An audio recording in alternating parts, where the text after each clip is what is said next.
And whatever is going to happen that they're going to blame on Osama bin Laden, don't you even believe it. I wonder what Osama bin Laden's targets are supposed to be. And if they don't, if this doesn't materialize in the next 2 or 3 weeks, it will eventually materialize. In fact, there's been a great awakening in this country and a big backlash against these Marxist, communist, puke-faced, lying, subversive, Nazi, jackbooted Gestapo thugs that is gaining momentum. And so I can tell you with a certainty, they must do something terrible in order to stop this backlash and regain the sympathy of the mass herds of sheeple out there. September 2016, 15 years after 9/11. The impact of 9/11 on our daily lives is tremendous. Daily we're being fed lies and fear by the mainstream media. The firemen assembled here, the police officers, FBI agents, towers, a huge explosion now waiting to bring out all of us. We Are Change sprang up as a direct grassroots response to the 9/11 attacks. In this documentary we deal with key scientific omissions, geopolitical implications, the impact on our daily lives, future perspectives and a conscious response. We want to challenge your ability to be aware of truth and to see what you see, to resist cognitive dissonance and conformity pressure. We invite you to critically re-examine and take responsibility regarding the impact of 9/11. Well, 9/11 will change the course of history for the next 85 years. When it happened, it was going to affect everything for the next 100 years, and it is. Every aspect of our lives is affected by it. Well, here we are 15 years after the event, and in reality, of course, we still don't know for sure what occurred on that day.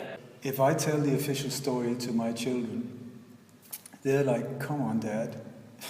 I mean, I'm not stupid, maybe I'm a kid, but I'm not stupid. The whole combination of the events points towards the fact that everything that is told from the official narrative is at least partly untrue and perhaps completely untrue.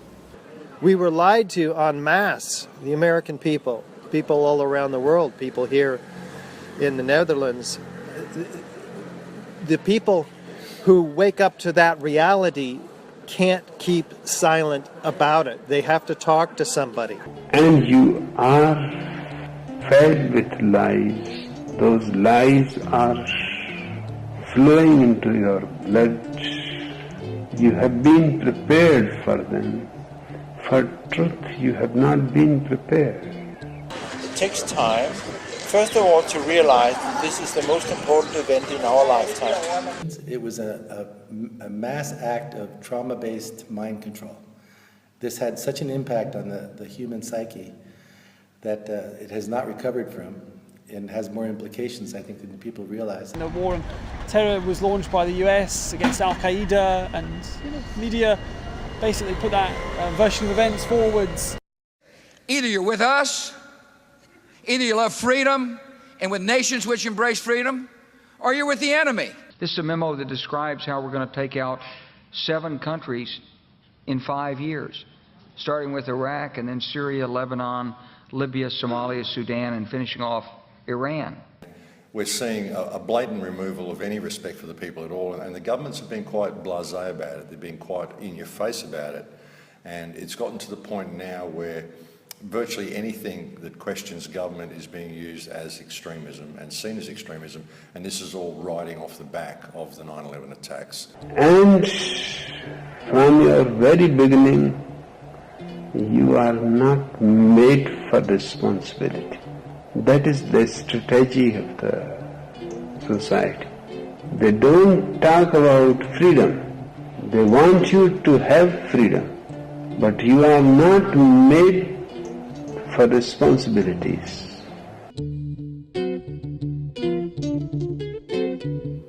Well, here we are 15 years after the event, and in reality, of course, we still don't know for sure what occurred on that day.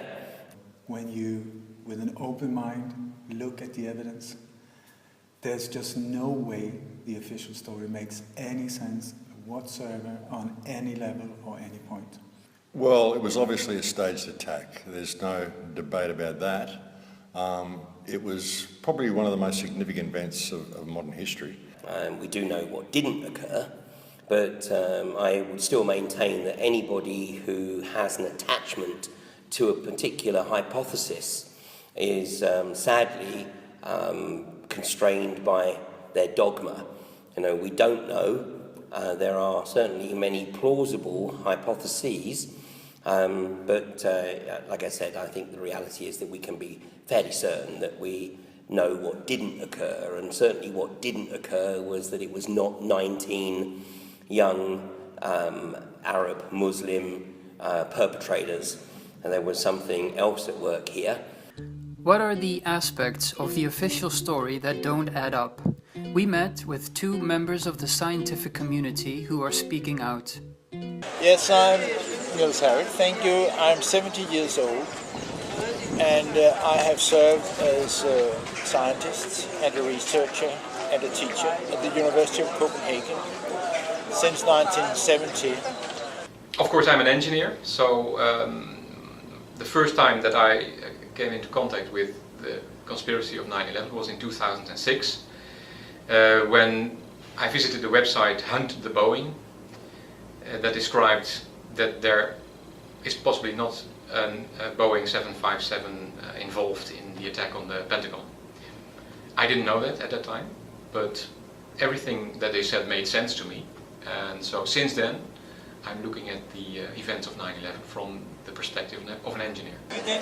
I gradually became involved with 9/11 as a consequence of having seen Building 7, which was a shock for two reasons. First of all, the very fact that I had not seen this before was an insult to me as a citizen, because the people who had decided what I was supposed to know had decided that I should know about this.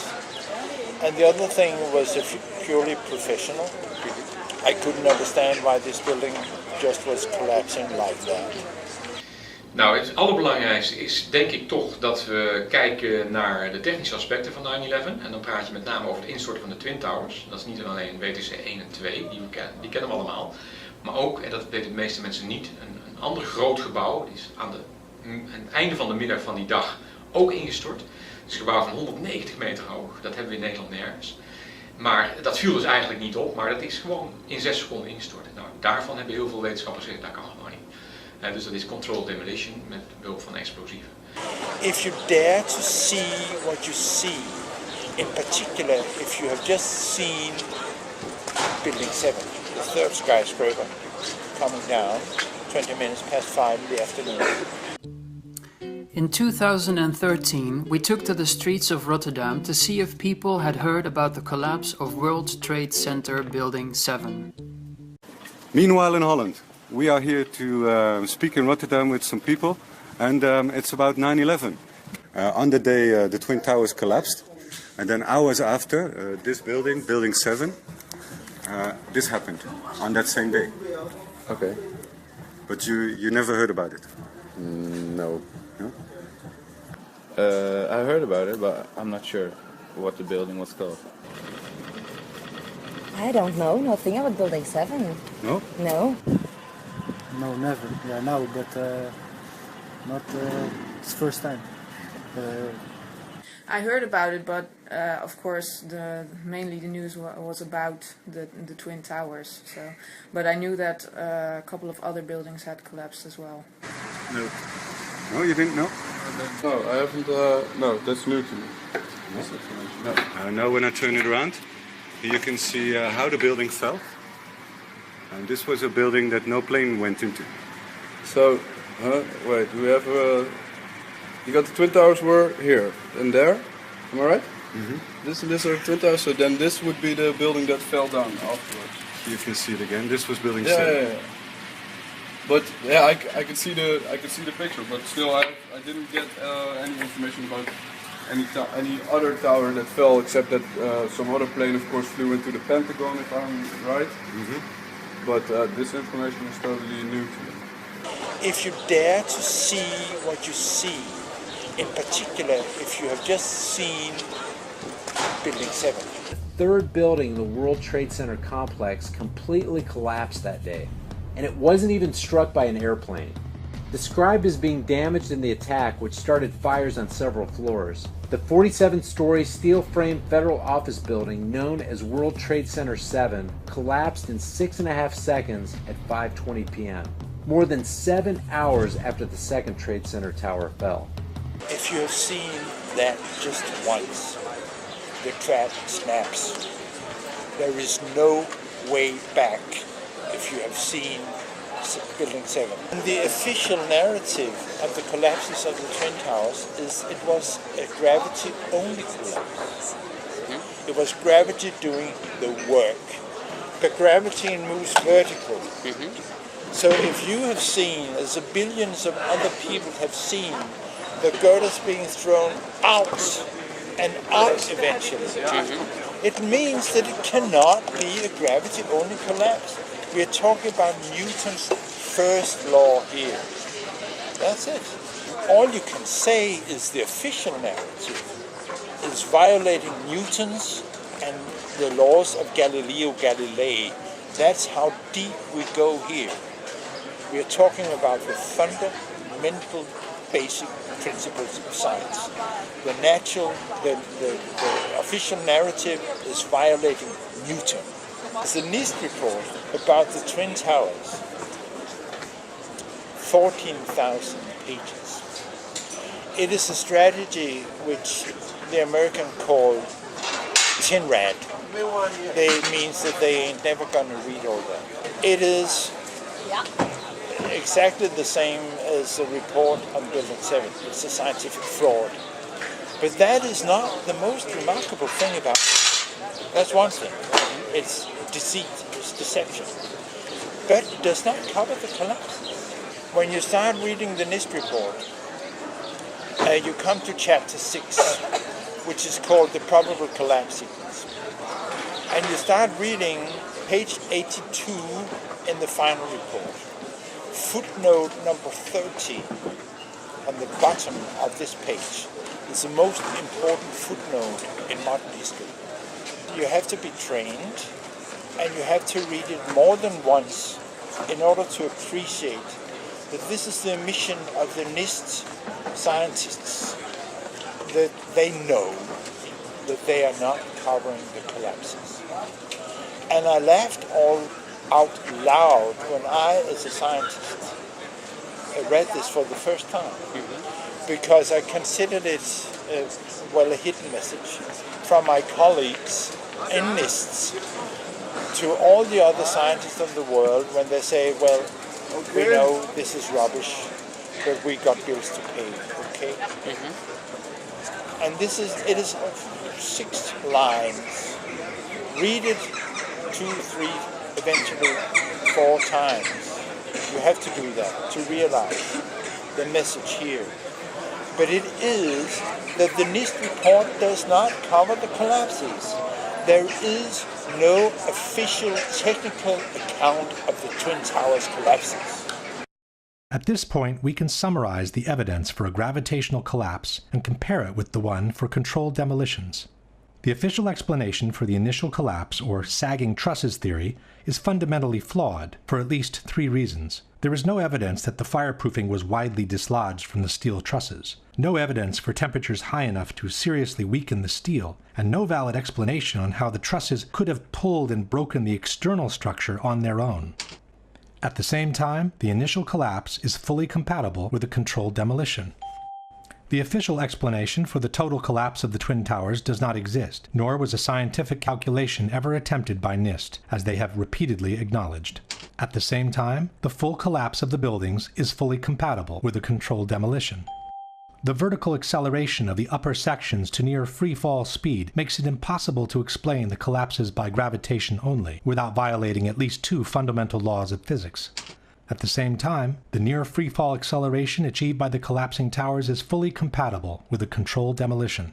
The amount of witnesses who reported powerful explosions and the ensuing devastation in the Twin Towers is overwhelming. Such explosions cannot be explained by jet fuel alone, while they are fully compatible with a controlled demolition. The squibs observed 30 and 40 floors below the level of collapse cannot be explained by the air pressure in a gravitational collapse. At the same time, squibs are the typical signature of controlled demolitions. Not all the diagonal cuts and V-cuts observed on the columns at ground zero can be explained by the removal operations. At the same time, these kind of cuts are another typical signature of controlled demolitions. The large area of debris around the towers, with the lateral ejection of elements weighing several tons, cannot be explained by a gravitational collapse. At the same time, these ejections are fully compatible with the use of powerful explosives. The long-lasting fires, the extreme temperatures under the rubble, the incandescent beams extracted during the cleanup, the high degree of deformation of massive steel beams, the molten steel and molten concrete observed and found at ground zero cannot be explained by jet fuel alone, nor by regular office fires. Highly effective destructive devices capable of developing extremely high temperatures must have been used as part of a controlled demolition. The almost complete pulverization of the contents of both towers, from the concrete floors to the office furnishings to the actual vaporization of victims' bodies, cannot be explained by a simple gravitational collapse. At the same time, these results are fully compatible with the presence of powerful explosives, such as those used in controlled demolitions. Unless a comprehensive, scientifically sound explanation for all the phenomena observed is presented, the only conclusion available is that the Twin Towers were brought down by some form of controlled demolition. But also the Pentagon attack leaves us with many questions. Is wel of geen vliegtuig het Pentagon ingevlogen? Buitengewoon veel om te doen. In een nutshell is dat natuurlijk gewoon, we hebben daar nooit een vliegtuig gezien. Er stonden iets van 85 camera's aan het gebouw, aan de overkant, in het tankstation, hotels aan de overkant. Allemaal geconfiskeerd, nooit gedeeld met het publiek. Ik vind dat persoonlijk verdacht. Ik denk heel veel mensen dat verdacht vinden, maar desondanks wordt er beweerd dat er een vliegtuig in het Pentagon is gevlogen. In conclusion, we have an opening on the first floor that's a bit more than half the projected wingspan of a 757. The tip of the left wing and most of the right wing missing without a valid explanation. The horizontal stabilizers and the tail also missing without a valid explanation. A fuselage that behaved more like a warhead than an empty cylinder made with aluminum. No trace whatsoever of the core of the two engines, and an exit hole on the C-ring that no one can rationally explain. Given all these facts, we must conclude that the damage observed at the Pentagon is not compatible with and must have been created by something other than a Boeing 757. If we now summarize the situation at the Pentagon, we have the total lack of evidence that the unknown incoming was in fact Flight 77, a mysterious phantom plane that attracted the attention in the opposite direction, the failure from the White House to shoot down the incoming even though it posed a serious and imminent threat, a totally illogical approach maneuver from a terrorist's point of view, an alleged hijacker incapable of performing that maneuver, the absence of any significant part of the plane from the wreckage, a damage to the building clearly incompatible with a 757, a doctored tape of the impact, and the obvious reluctance by the FBI to release any other tape that could allow the identification of the plane. Ja, de vluchten, een van de belangrijke vragen die leven bij het Amerikaanse publiek ook met name, maar natuurlijk bij ons ook, is de kapers waren dan succesvol in het kapen van 4 vliegtuigen. 3 daarvan hebben een aanslag kunnen plegen, 1 niet. Maar die hebben alles bij elkaar, zo'n in de orde van tussen de 1,5 en 2 uur lang, boven Amerikaans grondgebied, rondgevlogen, zonder onderschept te kunnen worden. En daar zijn zoveel vragen over te stellen, er is zoveel over bekend. Dat is een heel erg belangrijk aspect van het hele 9/11-verhaal. In conclusion, the remaining questions form the basic reference and focus point.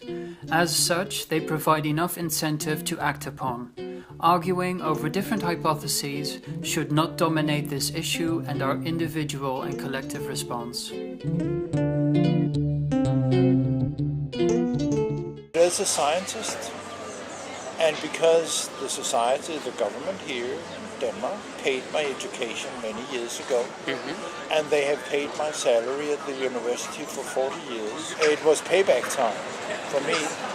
And you may think that this is romantic, or outrageous, but actually I felt a call.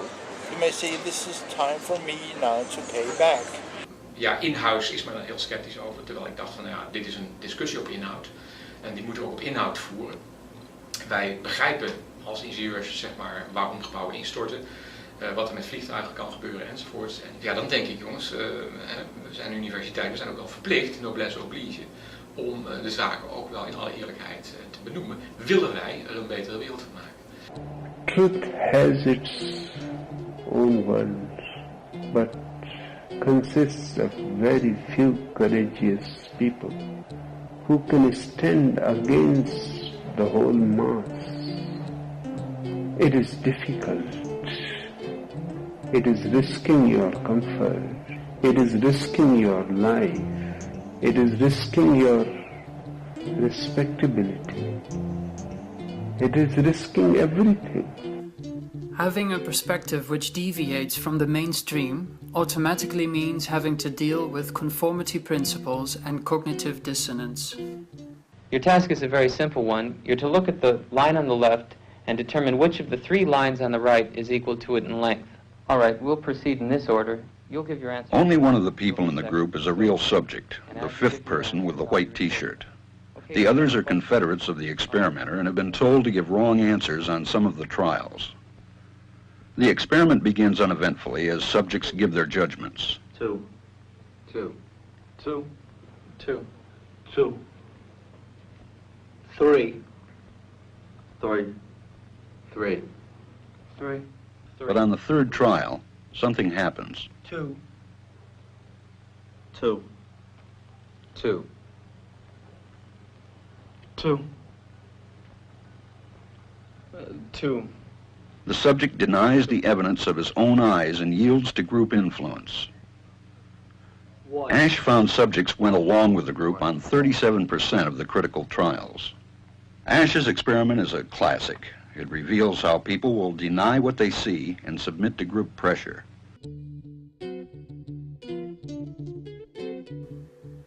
And what if media, science, education and politics are the other people in the room?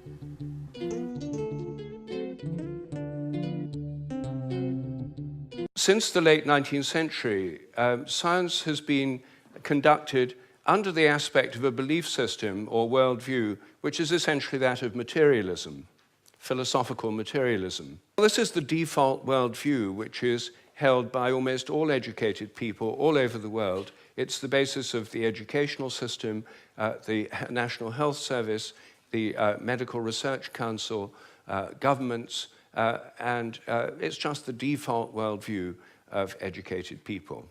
Talking heads are gatekeepers of default worldviews. Waar zijn de complotdenkers toch gebleven? 9/11 is the ultimate example. En dat geldt voor alles wat wordt beweerd. Bijvoorbeeld dat de torens nooit uit zichzelf hadden kunnen instorten, maar dat ze zijn opgeblazen.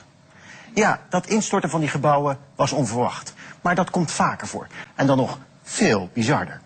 Men heeft lering getrokken uit een ramp die in 1940 in Amerika gebeurde, toen daar een van de grote hangbruggen, de Taconia-brug, tijdens een hevige storm finaal instortte.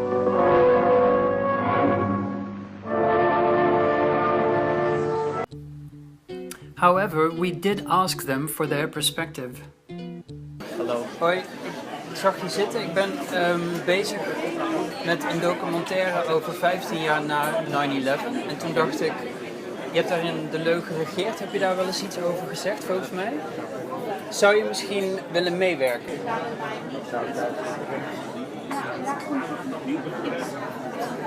Anders dan wat je bij de leugen regeert zei, bedoel je?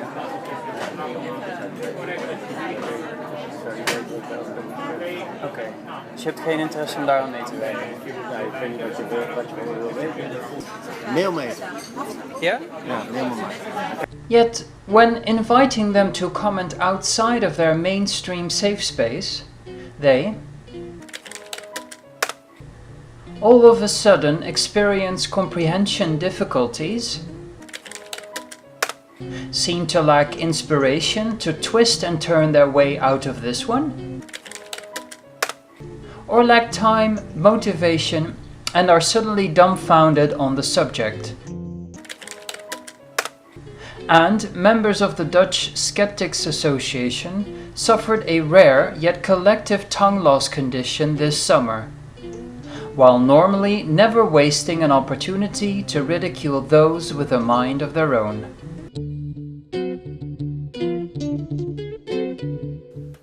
Since 9/11, we are engaged in what was framed the war on terror, which did not exterminate terrorism. It actually made it more prolific. We see countries being invaded, producing more terror, death and fear in order to bring about more power for the military-industrial complex.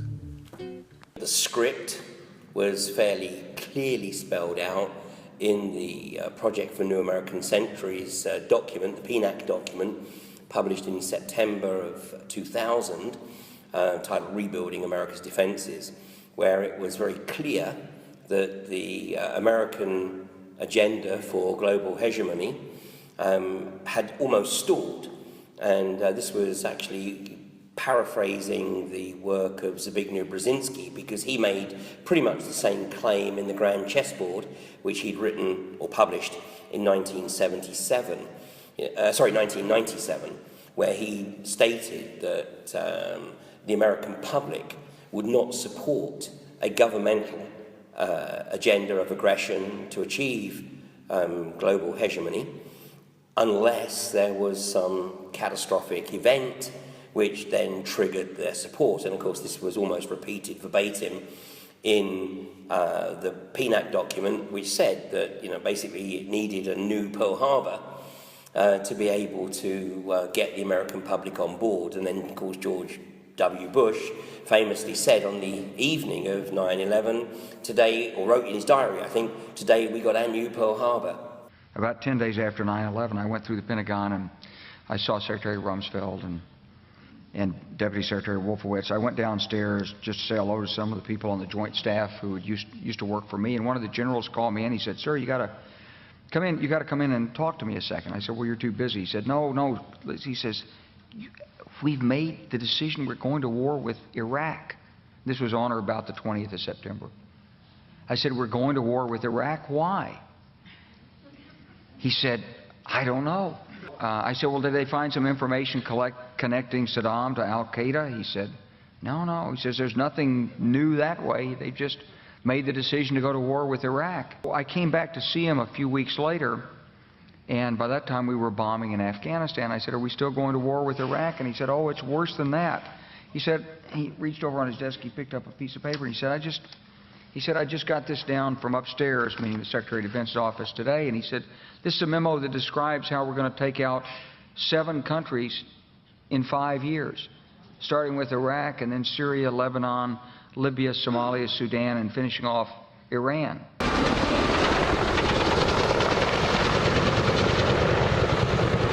As Dutch people, we went along with the invasion in Afghanistan and Iraq, and after it is now 15 years, we know that millions of Iraqi and Afghan people have been killed. And if we, in the meantime, know that the initial 9/11 attacks are probably not what they told us, then all those people have been killed in vain. And I think this is absolutely intolerable. So we will have to discuss these issues, in my opinion, because nobody wants to live in a world where this can happen. So this is, I think, my main reason to not let the discussion fade away, but to keep it alive and to demand justice for everyone involved, not only the Americans who lost a lot of people on that day, but also the other peoples who went into war and who have been the victims of war and genocide.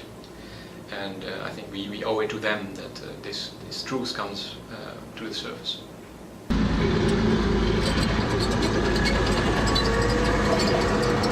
And the real world is never talked about. The wars, definitely. And if we may touch on the subject of wars, it can be boiled down to the very fact that all wars are based on deception.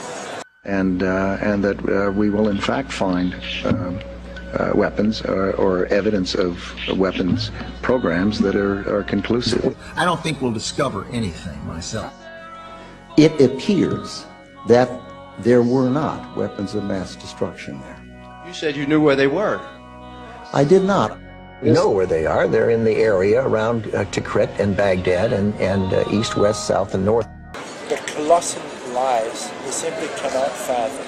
They cannot imagine that we are being lied to on such a colossal scale, which I could sum up to say that the world as it is being presented to us in the mainstream media is you may compare with the setup for a theatre play.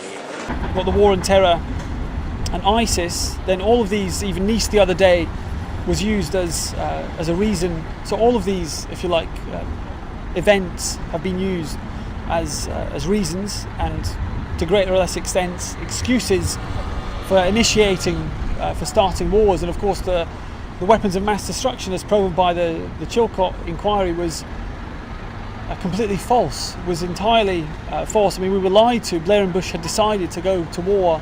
There's memos that have been released that show that decision was already made, so the public were lied to, people were lied to. We may be in a position where we're going to need some dismounts scattered around where the tanks are set up. What they've done with that operation 9/11 is the whole war on terror, all of these wars that have followed, attacks on totally innocent countries, totally innocent people, all of these dictators, evil dictators, that in the name of democracy and all, we're going to liberate that country. Absolute bullshit. It is based on lies and false terror. These are inside jobs built on an old Roman template: problem, reaction, solution. The elite few, to stay in power, need fear to do it, to control the masses. Create an outer enemy, create an outer evil dictator, whatever. You will see all of these Saddam Hussein, all of them sponsored, trained, equipped from the same power elite, to create someone, an ally, that then gets too powerful, so you turn them into an enemy. You know, you look at what George Orwell depicted in 1984 of a world of perpetual war, where it's unclear who's warring against who, but the war is used as a method, if you like, to keep the balance of the world as it is. Cui bono comes to mind, that famous expression, who benefits? So if you look what happened immediately, they justified moving into the Middle East, not only for the resources, obviously for oil, and there's vast other resources, very valuable in Afghanistan, Syria, Iraq, the whole region. But as they even announce in Brzezinski's books and other people, they wanted to move into this part of the world to sort of surround Russia, the Russia-China bloc, with NATO presence. I wouldn't even call it American. It's become an international police force. But they've obviously rolled forward. They got the massive military budgets that they were aiming for, to justify by their new Pearl Harbor, as they call it. So it was a masterfully done, brilliant idea. When you look at the instantaneous naming of Osama bin Laden, before there was any evidence, there's never been any evidence of any of it proven to the people, presented to the people. None of the evidence to back up the official line has been presented to the people, and everything about it, when you look at the who benefits, you look at the result, the cause and effect of 9/11, there can be no doubt in anybody's minds that it's a staged event. As we can see, all these other countries are being assimilated into cooperation. They're being intimidated into cooperation, in fact. Either you're with us, either you love freedom and with nations which embrace freedom, or you're with the enemy. If they don't cooperate, they're going to get a false flag. They'll get their own 9/11. More restrictions against other countries using other banks, other countries using anything else than the petrodollar. You see a more aggressive American foreign policy that is more justifiable because of that one single incident that shocked the entire world. So what we have seen since 9/11, of course, is effectively the agenda to literally control the global economy, by taking out independent central banks, like the banks of Venezuela, of Libya, of Iraq, and soon obviously Iran and Syria are also on their target list, which would effectively leave North Korea and Cuba, which they can just sort of mop up at some later date. But this is all about protecting the reserve currency. This is the US dollar, which has been the global reserve currency since 1973. And the US economy would collapse in a heartbeat if there was any other global reserve currency other than US dollar. You still see politicians like Hillary or Giuliani bring up 9/11 to justify whatever they were doing. Hillary Clinton was justified to talk about all her connections with bankers. And she said, well, 9/11. What? What? I don't understand. The US is desperate to trigger World War III. And of course, they're trying to use Syria as the catalyst to bring about global conflict so they can sort of take the heat off of their Federal Reserve. If you're worried about our slide into World War III, which might be nuclear, in my opinion, 9/11 is key. You're either with us or you're with the enemy. That's clear. I will continue to make that clear.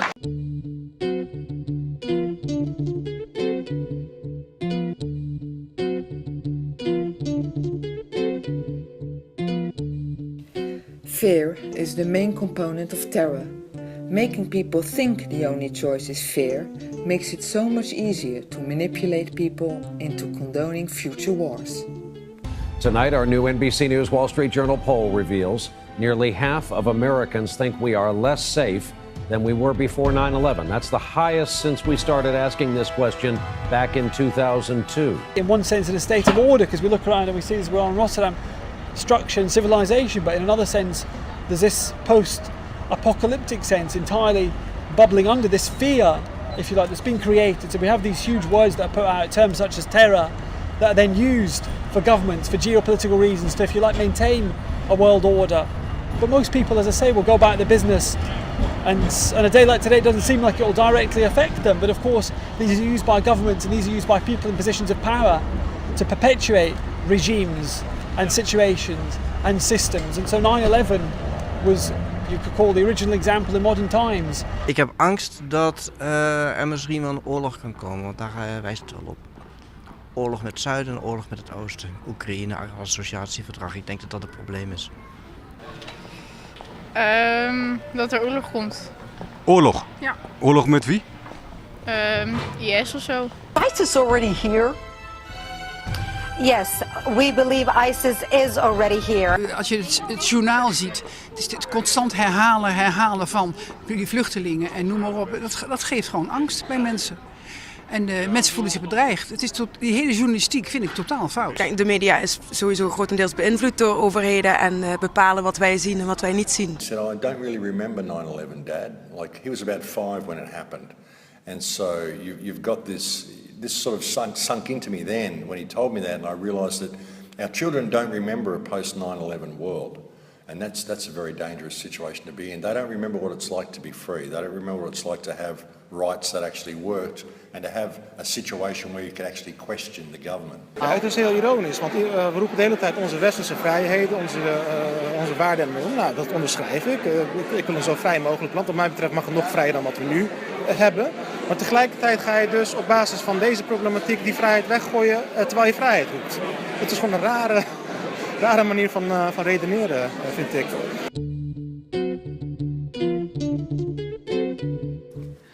Constant camera surveillance, PRISM, the NSA, CCTV, crowd control, metadata, Google, Facebook. In short, governmental data terror. 9/11 kicked off a world without privacy, with new fears and countless opportunities for governments and big business to spy on and control citizens, heralding an Orwellian state with powers that people a few decades ago would find totally unacceptable. 9/11 was a gift, NSA. A gift. In the aftermath of 9/11, the US government concluded that the law had not kept pace with technology. It created the terrorist surveillance program, initially to intercept communications linked to Al-Qaeda. Officials were confident that if the program had been in place before 9/11, the hijackers could have been stopped. But soon the new powers were also used to prove guilt by association. How commonplace it's since become for government agencies to collect and store the personal data of citizens was made plain by the leak of the Snowden documents in 2013. They showed how the NSA can demand information about users from firms like Microsoft or Google, in addition to their daily collection of data from civilian internet traffic, such as email content and contact lists. So instead of focusing on criminals, governments are increasingly turning their attention to everyone. But in those few short weeks after 9/11, I will also tell you, it wasn't just the executive branch. You had Congress literally coming to NSA with an open checkbook. How much money do you need? How big a check do you want us to write? And so you saw this vast expansion of what was already largely in place before 9/11, but a vast expansion of the military-industrial surveillance, congressional, cybersecurity complex. And so the profit motive, which I certainly give the free enterprise system, really became a huge driving force as to how much money could we make off of this crisis. As Rahm Emanuel has so well said, and I paraphrase, you never want to let a good crisis go to waste. Today, we release over 287 files documenting the reality of the international mass surveillance industry. An industry which now sells equipment to dictators and democracies alike in order to intercept entire populations. So who here has an iPhone? Who here has a BlackBerry? Who here uses Gmail? Well, you're all screwed. Dichter bij huis zien we bijvoorbeeld toenemen van camera's overal onder het mom van veiligheid en security. Wat vind je daarvan? Daar ben ik het ook niet mee eens. Daar heb ik ook al langer last van. Daar ben ik er dus echt bang voor, want op basis van die terroristische aanslagen in het buitenland proberen onze machthebbers onze vrijheid in te perken. Dat is gewoon echt letterlijk, weet je wel. Bijvoorbeeld wat ik net al aangaf, Teven en Opstelten, die willen dat de overheid, de veiligheidsdiensten 24/7, de hele dag door in onze reisgegevens kunnen gaan kijken. Nou, ik vind dat eng. We should be sharing a lot more information than we do as a nation, but programmatic, technical, and legal challenges, as well as concerns about privacy and the role of government, have hampered progress. Congress over the past few years has tried, so far without success, to pass laws addressing the need for comprehensive cyber policy, especially on information sharing. The fact is, 20th century laws cannot effectively deal with 21st century threats. It is important to note that security and privacy are certainly not mutually exclusive. The benefits of improved information sharing can be achieved in a manner that protects privacy and civil liberties. My hope is that America, ideally, along with our allies and partners, can eventually adopt a comprehensive legal and operational approach to this threat without being forced to it by a catastrophic cyber attack, in the same way that 9/11 forced our country to integrate its national security assets in a more rational and effective way against terrorism.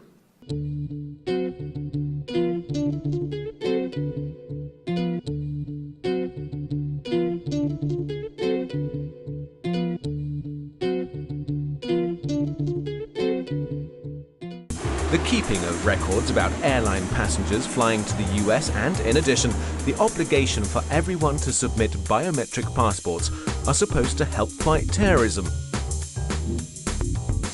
But this also allows the secret services to gather explicit information about the nationality of every traveller. Explicit information such as your fingerprints, the colour of your eyes, and a high-resolution picture of your face. Information you would usually expect to be taken from suspected criminals. It is ridiculous that 100% of the people are being put through these very intrusive measures when you know that 100% of the people are not risks. The outcry is over these full body scanners that can see through clothing. The government says people's identities are protected, but there have already been problems. We're going to be doing a groin check. That means I'm going to place my hand on your hip, the other hand on your inner thigh, slowly go up and slide down. Okay. I'm going to do that 2 times in the front and 2 times in the back. All right. And if you'd like a private screening, we can make that available for you also. We can do that out here, but if you touch my junk, I'm going to have you arrested. And in the past several years, because of a number of unauthorized disclosures and a lot of hand-wringing over the government's role in the effort to try to uncover these terrorists, there have been some policy and legal and other actions that are taken that make our ability collectively, internationally, to find these terrorists much more challenging.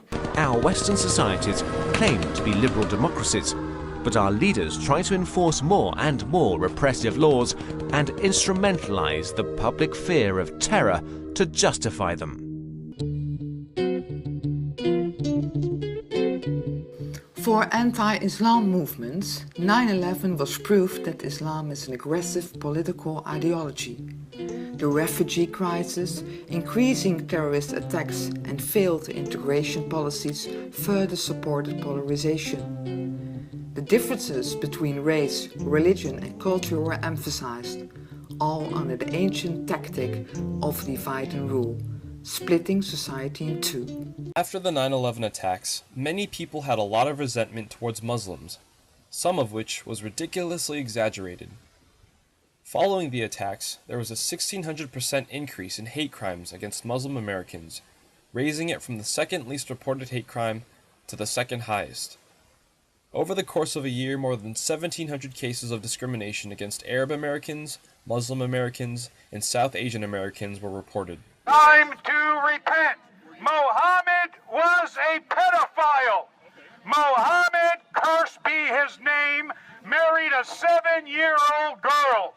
If Mohammed was alive today, that prophet Mohammed would be on the Jerry Springer show.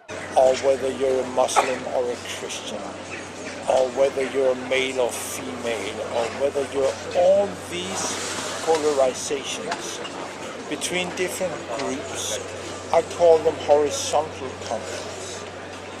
And this is what they want.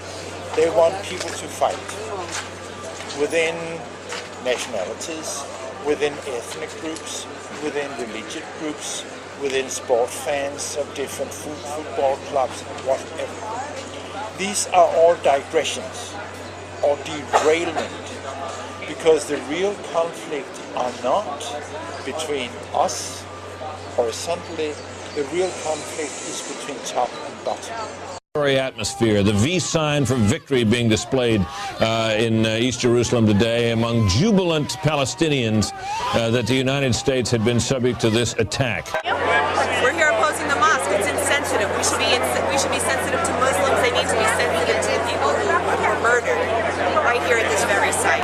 He stated that if this situation is not handled correctly, it could become something very dangerous indeed.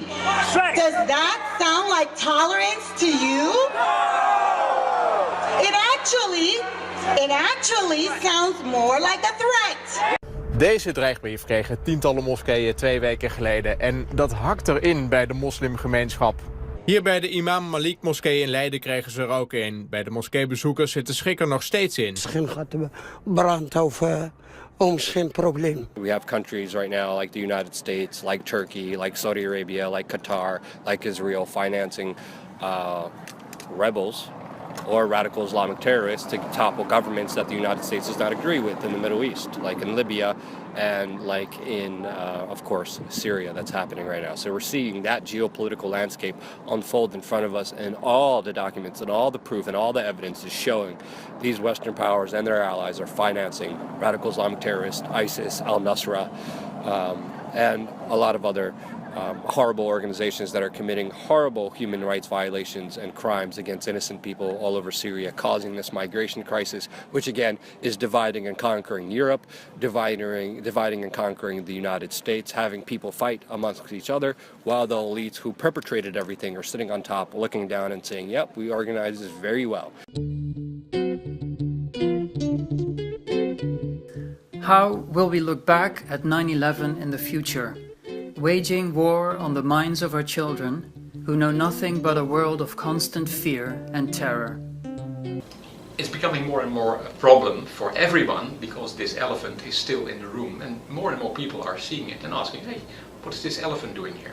And 9/11, people will go, oh yeah, I always thought there was something fishy about that. But will it be so significant that it brings about fundamental political change? I think, sadly, the answer is no. I've been travelling extensively for the last 5 or 6 years, and on my first tours, I was finding an audience that was very hard to reach. And even last year, I found an audience that was, they're okay with the information. But this year, the audience is incredibly receptive, and everywhere that I'm going, I'm striking up conversations with people in airports, in aircraft, in shopping centres, at checkouts, with taxi drivers, and everybody that I speak to is awake now. Everybody knows that there's something terribly wrong. So I'm very, very optimistic about the future. I think the government knows that the alternate media has really made a difference, and so they're ramping the police state up far too quickly, and they're waking people up by default. So all we really have to do is bide our time a little bit, and the wheels are going to fall off this system completely. And what we all should do in our local communities, it is the alternative press who's supposed to save us here. So push every button to everybody seeing this, asking, what should I do? Push every button, tell your friends, go on YouTube, make DVDs, passing out flyers in the mainstream. It is my duty as a scientist to give presentations. So you don't go out and look for 9/11. 9/11 finds you. And this is the beauty of our movement, that every individual is acting from an inner voice, from an inner urge. What can I do at this point in time and space where 9/11 found me? And the beauty is that everybody is doing what they can do.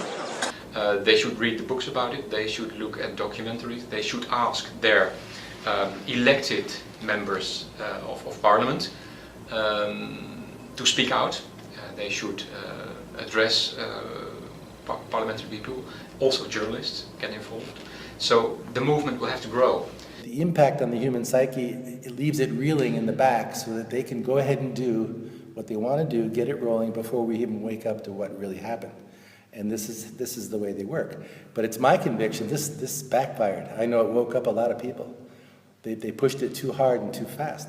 So it backfired in many ways, and humanity is, as a result, having a massive awakening, which is why we're having this conversation, and millions of people, especially outside the United States, see what happened. Right now, we just need to keep speaking it and not be afraid to back down. Obviously, it's a hard topic since it's not relatable to many people now, since it's very hard, since it's in their past kind of memory. I can't answer that question because I don't know. I told you what could be possible, what should be done, but ultimately it's the people who have to keep talking about the truth to make sure that it does come out. If we do stop, they're going to win, and they're going to decide what's in the history books, what's in the record books. But I think traveling all over the world, in South America, in Asia, even a lot of parts of Europe, the world knows. The world knows that the government lied on 9/11. They know. All of them. Everyone. Brazil, Tokyo, Philippines, they know. We still have to make sure that it's not erased out of the history books. If that's going to happen, I don't know. It's up to all of us to decide.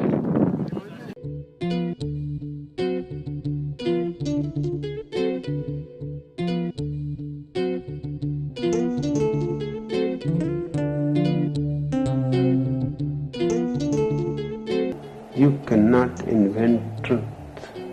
You can only discover it. this whole society is living in such a way where lie has become the way of life. This is the world where nobody wants to stand for the truth. Lies are comfortable. In the previous experiment, the naive subject stood alone against the group. In this variation, Ash gave the naive subject a partner, here seated in the third position, who also gives the correct response. 1. 1. 2. 1. 2. With a partner, yielding drops to only 5% of the critical trials compared to 37% without a partner. The partnership variation shows that much of the power of the group came not merely from its numbers, but from the unanimity of its opposition. When that unanimity is punctured, the group's power is greatly reduced. And from your very beginning, you are not made for responsibility. That is the strategy of the society. They don't talk about freedom. They want you to have freedom, but you are not made for responsibilities. That is the real trick, because freedom comes only with responsibility, and they have trained you that it is better to live a life where somebody else is responsible. So you are not caught. You are never in a problem. You simply follow the order. There's a war on consciousness in our society, and if we as adults are not allowed to make sovereign decisions about what to experience with our own consciousness while doing no harm to others, then we cannot claim to be free in any way, and it's useless for our society to go around the world imposing our form of democracy on others while we nourish this rot at the heart of society and we do not allow individual freedom over consciousness. And it's not as though our society is opposed in principle to altered states of consciousness. We have a love affair in our society with alcohol. We glorify this most boring of drugs, despite the terrible consequences that it often has. And of course we love our stimulants, our tea, our coffee, our energy drinks, our sugar and substances, which are valued because of the way they alter consciousness. But what all these approved altered states of consciousness have in common is that none of them contradict or conflict with the basic state of consciousness valued by our society, which I would call the alert, problem-solving state of consciousness, which is good for the more mundane aspects of science. It's good for the prosecution of warfare. It's good for commerce. It's good for politics. But I think everybody realizes that the promise of a society over-monopolistically based upon this state of consciousness has proved hollow. We can spend countless billions on warfare, on hatred, on fear, on suspicion, on division, but we can't get together the collective effort to save the lungs of our planet. When all the revolutions have failed, some new doors should be opened. I don't preach revolution. I am utterly against revolution. I say unto you that my words for future and for those who are intelligent enough in the present is rebellion. What is the difference? Rebellion is individual action. It has nothing to do with the crowd. Rebellion has nothing to do with politics, power, violence. Rebellion has something to do with changing your consciousness, your silence, your being. It is a spiritual metamorphosis. And each individual passing through a rebellion is not fighting with anybody else, but is fighting only with his own darkness. Swords are not needed, bombs are not needed.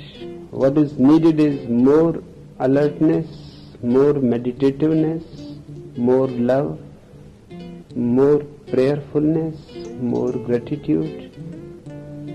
And surrounded by all these qualities, you are born anew.